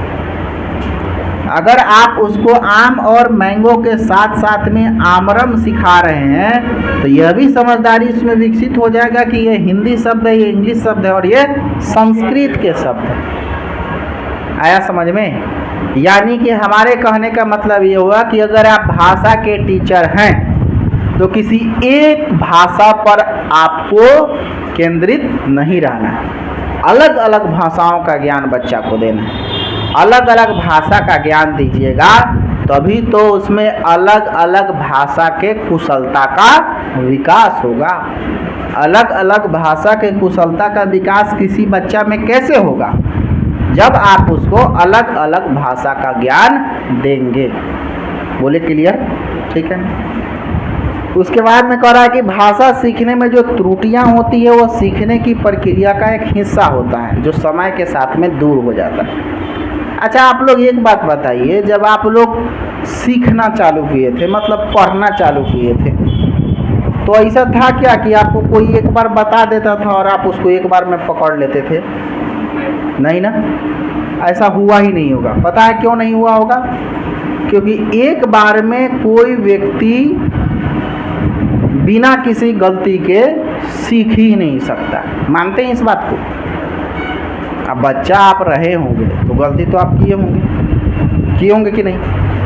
क ख सीखने में गलती किए होंगे, के से क, के से ख सीखने में गलती किए होंगे, ABCD में गलती किए होंगे, टेबल सीखने में गलती किए होंगे, काउंटिंग सीखने में गलती किए होंगे। लेकिन गलती किए तो किए, सीख लिए ना। यानी कि आप अपने ऊपर सोचिए कि जब तक आप गलती नहीं करेंगे तब तक आप नहीं सीखेंगे। सीखने के लिए गलती करना जरूरी है। अब कोई मास्टर क्या होता है कि बच्चा से एक्सपेक्टेशन क्या करेगा कि गलती ना करे। भाई कैसे हो पाएगा? जब आप अपने बचपन में गलती करके सीखे तो ये भी तो, इसका भी तो बचपन चल रहा है, ये भी तो गलती करेगा। लेकिन ना, नहीं होना चाहिए। और वो लोग बड़ा होकर ज्ञान क्या देता है कि तुम्हारे इतना बड़ा थे ना हम, तो फलाना चीज़ बनाते थे, तुम्हारा इतना उम्र हो गया लेकिन तुम किसी काम का नहीं। कभी कभी हम लोग जो, जब सक्सेसफुल कोई आदमी आपके पास मिल जाएगा तो इसी तरह का ज्ञान प्रस्तुत करेगा। छठ के छुट्टी में जाइएगा घर, आप अपने दिवाली के छुट्टी में जाइएगा, होली के छुट्टी में जाइएगा, तो अगल बगल के अगर कोई नौकरी करने वाला व्यक्ति आपको मिल जाए तब देखिए ऊपर ज्ञान है ना। अब तब उसका ज्ञान सुनिएगा कि 50,000 वैकेंसी आया था, तुम्हारा नहीं हुआ अभी। हम लोग के समय मात्र 1,000 वैकेंसी था, वही में हम मार दिए थे। वो अथी पढ़ता है तो सही है कि नहीं? यह बात आपको कह देगा पूरा छठ खराब हो गया। सही है कि नहीं? आपको लगेगा कि भैया उसी समय बोरिया बिस्तरा अपना उठाए और चल दे फिर अपने मंजिल की तरफ। मने नहीं लगेगा आपको? ऐसा बातें बोल दिया भयंकर कि बताओ 50,000 सीट आ गया, आजकल इतना संसाधन हो गया है, यूट्यूब पर सारा कोर्स मिल रहा है, गूगल पर सारा कंटेंट डाला हुआ है, इतना PDF इधर से उधर घूम रहा है, इसके बावजूद भी 50,000 सीट में नौकरी नहीं हुआ। बड़ा दिक्कत है। हम लोग के समय में तो कोनो साधने नहीं था, खाली किताब से जो पढ़ना था पढ़ते थे, अच्छा टीचर भी नहीं थे, तभी 1,000 सीट आया था, उसमें मार दिए थे। मतलब वो कहना ये चाह रहा कि देखो हम कितना तेज थे और तुम कितना बेकार। और यह बात किसी कहीं का गढ़ा हुआ नहीं है, ये बात सही है। हो सकता है आपके साथ यह घटना घटित हुआ होगा, है ना, लेकिन वही बात नहीं कहता है कि 1,000 सीट आपके समय में आया था तो फॉर्म भरने वाला लड़का का संख्या भी कमे था। 1,000 सीट पर 5,000 लड़का फॉर्म भरा था। हमारे यहाँ जब 50,000 सीट आया है तो 5 लाख लड़कों तो फॉर्म भरा है। कंपटीशन ना देखिए भाई। अब 1,000 सीट आपके समय में था और बच्चा फॉर्म भरने वाला का संख्या कितना था? 5,000 था। 500 कैसे हो सकता है? 5,000। कंपटीशन कितना गुना था? 5 गुना। अभी मान लीजिए कि अभी 50,000 सीट आया है तो बच्चा फॉर्म कितना भरा है? 5 लाख। अब मिलाइए कितना गुना हो गया, समझ रहे हैं? अब सीधी सीधी बात है कि भाई ये तो आपको दिख रहा है सीधा 10 गुना, उस समय था 5 गुना। आप कह रहे हैं कि हम लोग के समय में कंपटीशन टफ था। कैसे टफ था भाई? आप लोग के समय 5 गुना था, अभी 10 गुना चला गया। टफ कैसे हो गया?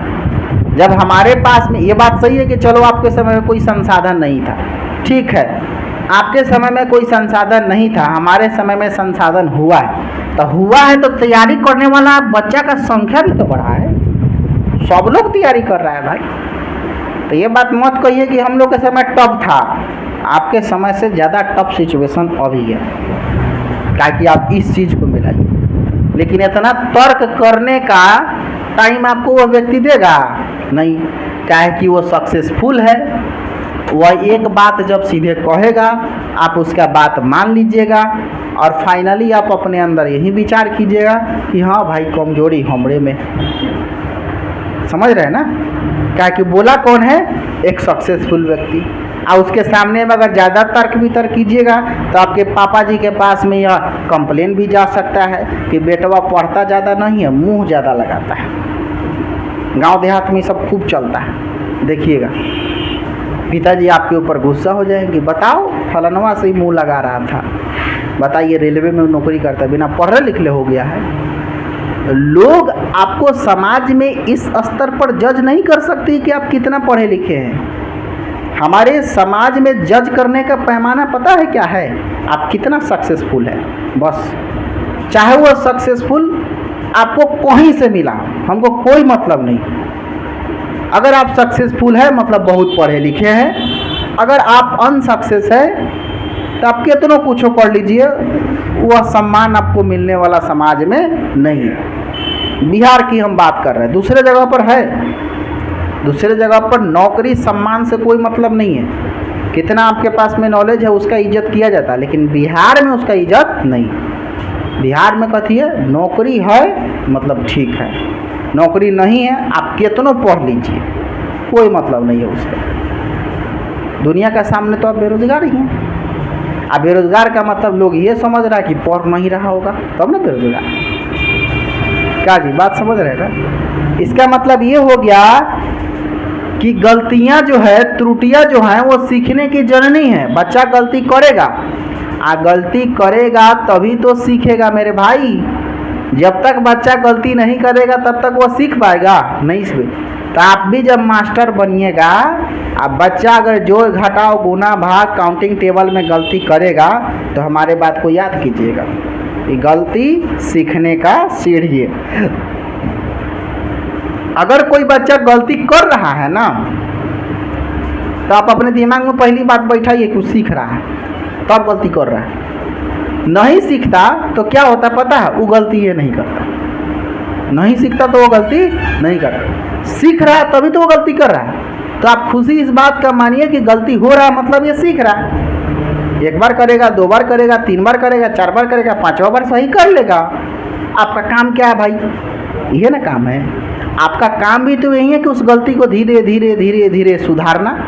लेकिन ना, मास्टर अपने आप को कभी समझ लिया कि भाई गलती कैसे कर दिया, गलती हो कैसे गया। दिमाग तुम्हारा कहाँ रहता है, तुम चपरासी के लायक नहीं है, ख्वाब देखता है दरोगा बनने का।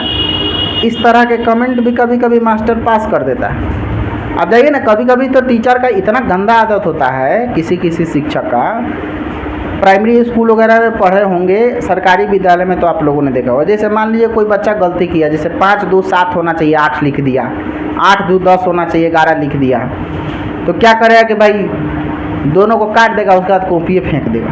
बोला कि बेहुदा, 4 दिन से तुमको सिखा रहे हैं जो, लेकिन अभी तक समझ में तुमको नहीं है, जाओ नहीं पढ़ेगा तुम, जाओ भागो।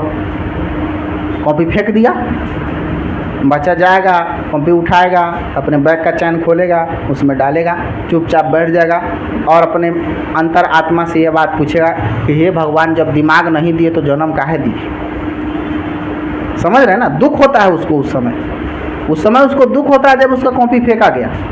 आप ये भी तो कर सकते थे कि 5 और 2 बराबर क्या होगा। बच्चा को लिखना चाहिए 7 लेकिन लिख दिया 8, 7 और 4 होना चाहिए 11 लेकिन लिख दिया 10। कोई दिक्कत नहीं, प्यार से समझा दो यार। 5 है बेटा, ठीक है, उसके बाद क्या है 2 है, 5 के बाद क्या आता है 6, उसके बाद 7, कितना लिखे हो 8। इतना अच्छा बच्चा फिर भी गलती कर देता है, ये भी कर सकते हैं आप, है ना। 7 के बाद में क्या आता है, 4 काउंट करो तो 7 के बाद में 8 9 10 11, वेरी गुड। कितना आया 11, क्या लिखा है 10। आईएएस बनने वाला है तुम भविष्य में, पुलिस बनेगा पुलिस, आप फिर भी गलती कर देता है। और यह बात कहकर दोनों को सही आप कर दीजिए और तुरंत 10 को जोर और दे दीजिए, खुशी खुशी बना कर लाए। लेकिन कॉपियाँ फेंक दिए हैं तो उठा के आएगा कि सर जी और दीजिए? बोलिए ना, आ रहा है अंतर समझ में? आपके व्यवहार के ऊपर डिपेंड करता है कि बच्चा को सिखाना है कि नहीं सिखाना, आपके बिहेवियर के ऊपर डिपेंड करता है। तो वो सब आदत गलत है, बच्चा नकारात्मक अभिप्रेरणा में चला जाता है। आप समाज के एक ऐसा आईना है, आप जैसा बोलिएगा ना बच्चा के दिमाग में वही बात सेट हो जाता है। किसी बच्चा को आप कह दीजिए कि तुम बेकार हो, तुम किसी लायक नहीं हो, तुम किसी काम का नहीं हो, तुम चपरासी के लायक नहीं हो, धरती पर तुम जन्म ही क्यों लिया। अगर यह बात बार बार किसी बच्चा को आप कह रहे ना, उसमें नकारात्मक अभिप्रेरणा आ जाएगा। हो सकता है कि एक दिन वो आत्महत्या कर ले, संभव है, ये भी संभव है, पॉसिबल है ये चीज़ें। और ये सब काम 18 वर्ष से कम के बच्चा को तो कभी कहबे मत कीजिएगा। 20 साल के लड़के को कहिएगा तो वो जल्दी आत्महत्या नहीं करेगा, वो दिमाग लगाएगा कि भाई क्या जानता है, बोल दिया इसे।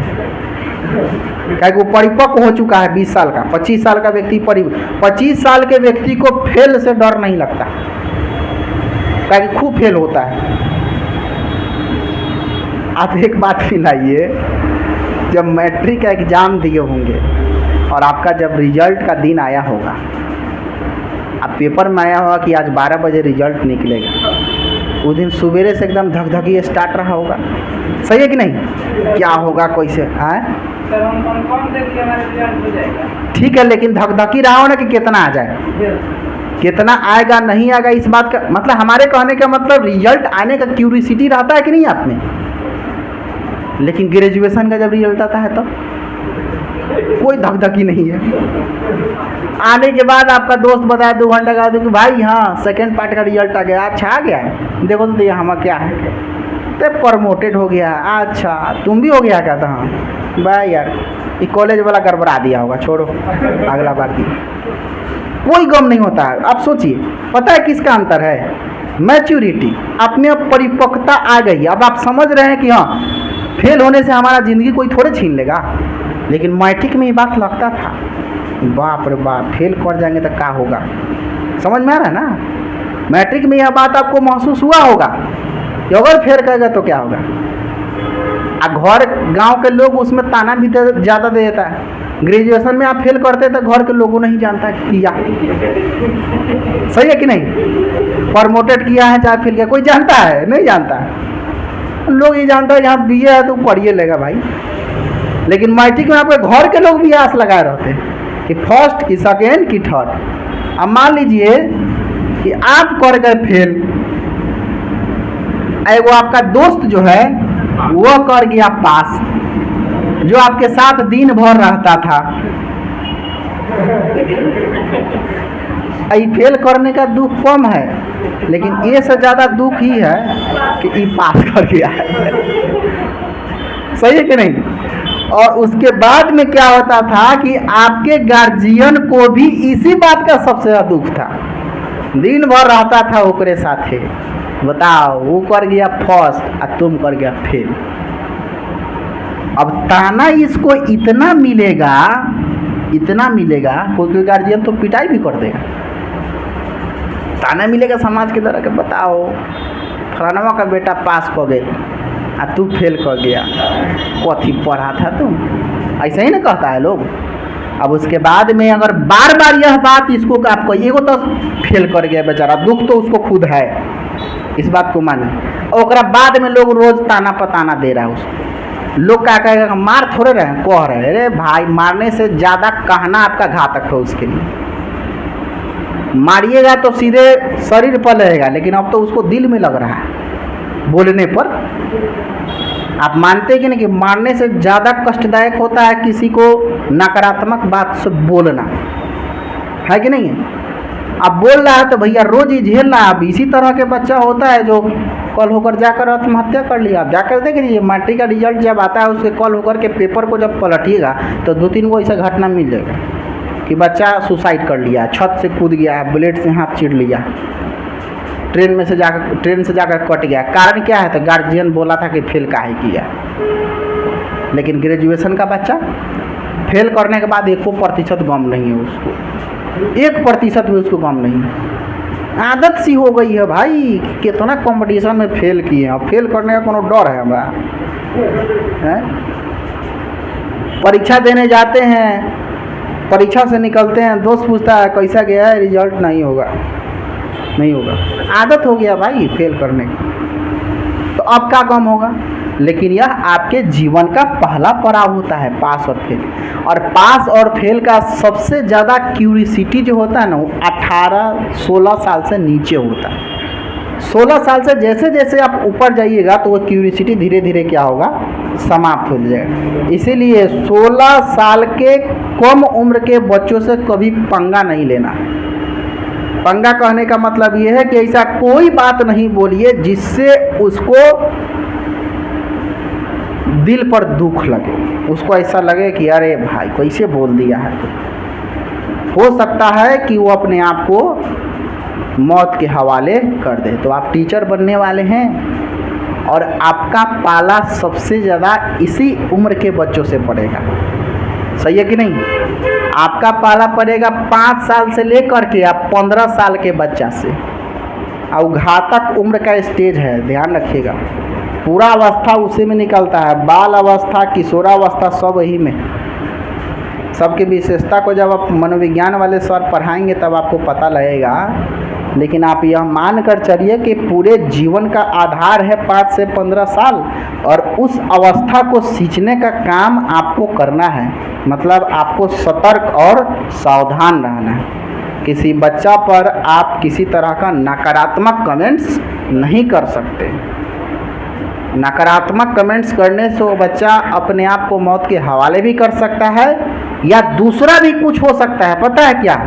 आपको भी वह मौत के हवाले ले जा सकता है। मानते हैं इस बात को?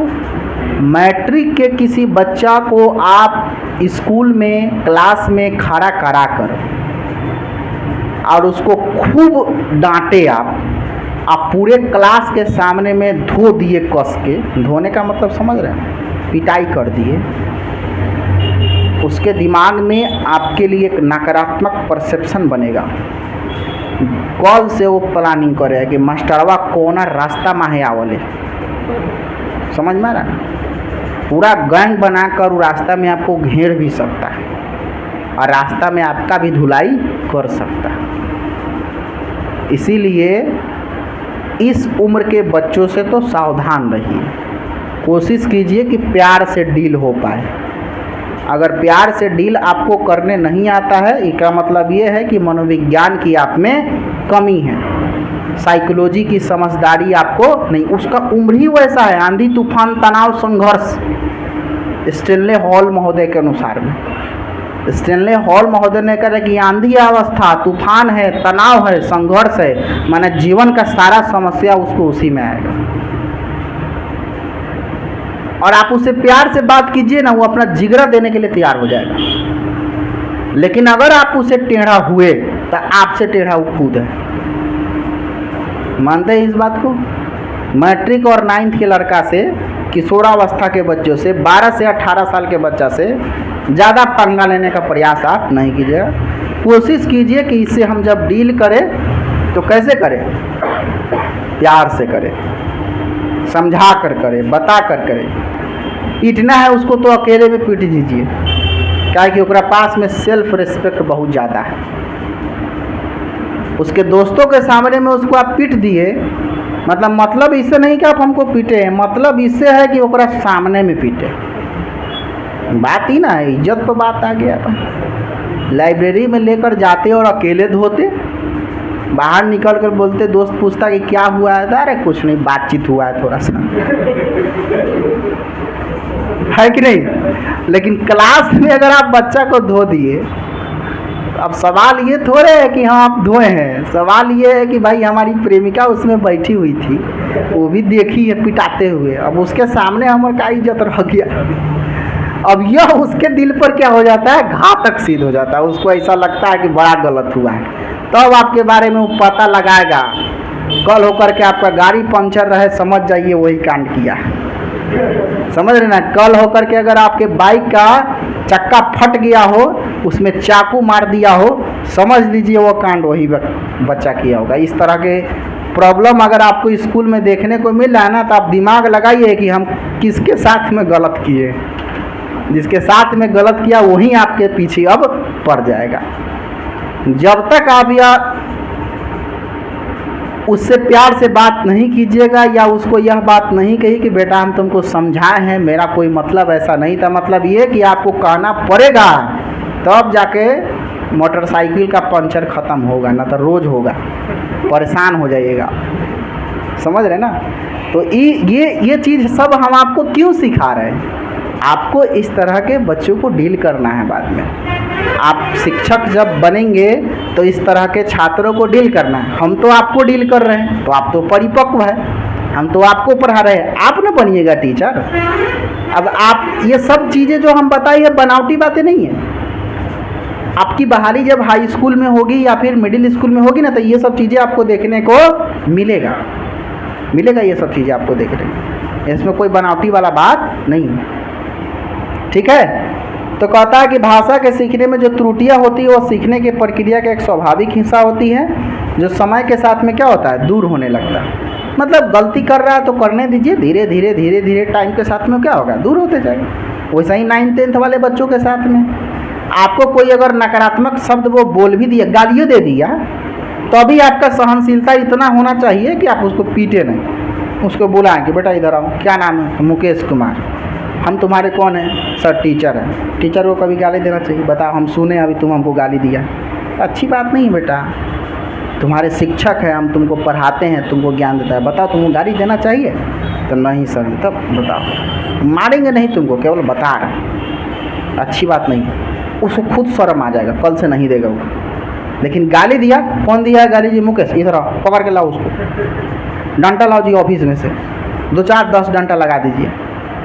लगा दिए तो उस समय तो पिट गया वो, लेकिन गाली देते जाएगा वो। फिर आपके ऊपर डिपेंड करता है कि आपको उसको डील कैसे करना है। वो छोड़ थोड़े दिया गाली देना, वो और देगा। अब आज का दिया कल देगा, तो मास्टर वो मार लखा, परसों देगा, चौथा रो देगा, रोज देगा वो आपको। आप चाहते हैं कि वो नहीं दे तो एक बार प्यार से समझिए, लेकिन आप में वो सहनशीलता होनी चाहिए उसको सुनने का। लेकिन यहाँ सबसे बड़ा सहनशीलता ये खत्म हो जाता है। टीचर को पेशेंस होना बहुत ज़रूरी है। अगर आपके पास में पेशेंस नहीं है तो आप फिर टीचर नहीं हैं। आपके पास में धैर्य होना चाहिए। कोई बच्चा गाली दिया तो सुनने का औकात रखिए, आप सुनिए, आप प्यार से समझाइए। लेकिन ना, गाली को इसे दे दिया, लाओ पकड़ के कस के धो देते हैं। धोइएगा तो बात बढ़ गया, अब वो बात बढ़ गया। 5वां-6ठा का बच्चा होगा तो उतना तो नहीं बढ़ेगा, लेकिन 9th-10th वाला बच्चा को मार दिए हैं तो बहुत बड़ा हो गया बात, लंबा चौड़ा कांड हो सकता है। अब टीम बना रहा है वो, समझ रहे ना। और अगल बगल में 2-4 गो ऐसा दोस्त है जो सोया हुआ झगड़ा को उखाड़ने का भी काम करता है। कौन मारा है, कौन सर जी, फलना सर जी, चल बिहार देखल जाओ। समझ रहे, मार कैसे दिया है दोस्त, अब वो तुमको मारा है और पूरा लाल कर दिया है, कल नहीं छोड़ना है। टीम बनाओ भाई, गैंग बनाओ, कौन रास्ता में आता है देखो, चाकू का व्यवस्था करो, फाइटर का व्यवस्था करो, हॉकी वो डंडा लेकर आओ। इस तरह का टीम बनाएगा, समझ रहे ना। अब ये सब बातें कहावती नहीं है, ये सच है, ऐसा होता है। ठीक है। तो देखिए, आप देखिए क्या कहता है कि बच्चे विद्यालय शिक्षा के शुरुआत से पहले ही भाषा जटिलताएं और नियमों का आत्मसात का पूर्ण भाषिक क्षमता रखते हैं। मैंने कहने का मतलब ये हो गया कि ऐसा नहीं है कि विद्यालय बच्चा नहीं आता है तो उसमें कोई भाषा का विकास नहीं हुआ। विद्यालय तो 5 साल के बाद में, 4 साल के बाद है ना जाएगा बच्चा। क्या 4 साल के पहले बच्चों में भाषा का कोई विकास नहीं हुआ रहता? का हुआ रहता? किस तरह के, भले और औपचारिक ही सही, मम्मी पापा चाचा चाची अंकल आंटी दिस दैट जो भी हो, लेकिन भाषा का विकास तो उसमें हुआ है। कॉन्सेप्ट ये है मेरे लाल कि विद्यालय आने से पूर्व भी बच्चों में भाषा का विकास हुआ रहता है, लेकिन कैसा, जटिलताओं और समृद्धताओं के साथ में, कंफ्यूजन वाला। जब विद्यालय में आता है तो धीरे धीरे उस चीज़ को क्या करता है, क्लियर करता है। ठीक है, क्लियर हो गया, ये महत्वपूर्ण तथ्य हो गए। भाषा के सीखने के 2 वे हो सकता है, एक औपचारिक और एक अनौपचारिक। पढ़े लिखे समाज के द्वारा जो स्वीकृत भाषा होता है उसे हम औपचारिक कहते हैं, और अगर समाज, परिवार, आस पड़ोस, समाज, जन संचार के माध्यम से जो बच्चा सीख रहा है उसको हम क्या कहते हैं? अनौपचारिक कहते हैं। देखिए, अनौपचारिक सीखना एक ऐसा सीखना है जिसमें कोई समय, दिन, स्थान फिक्स नहीं होगा। जैसे समाज के द्वारा सीख रहे हैं, परिवार के द्वारा, समुदाय के द्वारा, घर के लोग के द्वारा, मोबाइल से, इंटरनेट से, लैपटॉप से, ये सब से सीखते हैं ना। भाषा को बच्चा सीखता है कि नहीं? आज की डेट में तो सबसे ज़्यादा भाषा का विकास बच्चों में जनसंचार के माध्यम से ही हो रहा है। कॉल लिखना नहीं आता लेकिन कविता याद हो गया। कैसे? पहले ये सिस्टम ना था, पहले ये सिस्टम नहीं था। आज से 40 साल पहले की कहानी याद कीजिए। याद कैसे कीजिएगा? आप 40 साल पहले का है ही नहीं, लेकिन फिर भी इमेजिनेशन कीजिए। इमेजिनेशन कीजिए कि बच्चा अगर क ख लिखना नहीं चालू किया हो तो कॉमन कैसे पढ़ेगा? वह जो है छोटी छोटी कविताओं को कैसे याद करे? लेकिन आज बच्चा मोबाइल में देखकर याद कर ले रहा है। क ख वो समझ नहीं है कि क है, ख है, ग है ना, लेकिन मछली जल की रानी है, जीवन उसका पानी ही याद है। नानी तेरी मोरनी को मोर ले गई है, याद है उसको। का है का कि रोज सुनता है, जनसंचार का माध्यम। लेकिन वह भाषा का सीखना औपचारिक नहीं है मेरे लाल, वह अनौपचारिक है। अनौपचारिक इसलिए है क्योंकि वह सुनने का, सीखने का कोई समय फिक्स नहीं है। जिसका भी मोबाइल मिल जाए चालू कर देगा बच्चा उसमें। किसी 4 साल के बच्चे के हाथ में आप मोबाइल दीजिए तो उसमें खाली ये सर्च किया रहेगा, है ना, कविता, कहानी, मोटू पतलू, फलना चिन्ना, दिस डट, क्या क्या होता है जो भी हो, है ना, कार्टून वाला सब इस तरह का आपको देखने को मिलेगा। तो वो सब के द्वारा सीखना क्या है? अनौपचारिक है, वो औपचारिक नहीं। लेकिन वही पढ़े लिखे समाज के द्वारा जो रजिस्टर्ड भाषा होता है उसे हम क्या कहेंगे? औपचारिक कहेंगे। ठीक है, बात समझ में आया? तो ये पॉइंट बड़ा इम्पोर्टेंट है। अनौपचारिक वाला जो उदाहरण हम लोगों ने दिया है ना, कि इससे शायद इस साल एक सवाल भी आया था ना, हाँ, इससे सवाल भी आया था कि अनौपचारिक रूप से सीखना किस परिवेश में होता है। तो माता पिता, घर पड़ोस, परिवेश पड़ोस, समाज, जनसंचार का माध्यम, ये सभी अनौपचारिक स्रोत हैं बच्चा को भाषा सीखने का। जबकि औपचारिक स्रोत हमारा कौन है? पढ़ा लिखा हमारे क्षेत्र की भाषा। ठीक है, बात क्लियर हो गया? हमको लगता है कि आज जो भी टॉपिक हम आपको डील किए हैं बड़े अच्छे से समझ में आपको आया होगा। अब एक बार रिवाइज कर देते हैं, ठीक है, जो पढ़ाए हैं आज, तब आप लोग जवाब दीजिएगा। सबसे पहले हमने क्या पढ़ा है? भाषा संप्रेषण का माध्यम। अगर हमारे पास भाषा नहीं रहता तो क्या हम संप्रेषण कर पाते? नहीं। संप्रेषण मीन्स कम्युनिकेशन, कम्युनिकेशन मीन्स आदान प्रदान करना। आया बात समझ? देखिए बाबू, हम आपको बताते हैं, हम जो पढ़ाएंगे या जो बताएंगे सबसे ज़्यादा ध्यान हम समझाने पर देते हैं। हम कोशिश ये करते हैं कि आपको चीज़ें बहुत ज़्यादा समझ में आए, रटने से कुछ होने जाने को नहीं। आजकल परीक्षा बहुत स्मार्ट हो गया है। स्मार्ट परीक्षा का लक्षण यही है कि अगर जब तक आपको टॉपिक पर अंडरस्टैंडिंग अच्छा से नहीं रहेगा ना, समझदारी नहीं रहेगा, तब तक क्वेश्चन को आप नहीं पकड़ पाइएगा। दूसरा देखिए, भाषा ध्वनि शब्द व्याख्या आदि का समूह है। हमने आपको अभी बताया कि सबसे पहले ध्वनि, ध्वनि से मिलकर बनता है वर्ण, वर्ण से मिलकर बनेगा शब्द, शब्द से मिलकर बनेगा वाक्य, वाक्य से मिलकर बनेगा व्याख्या। इन सभी के समूह को बनेंगे भाषा। भाषा सामाजिक सांस्कृतिक रूप से बनता है। जैसा समाज दीजिएगा, जैसा कल्चर दीजिएगा, उसी के अनुरूप भाषा का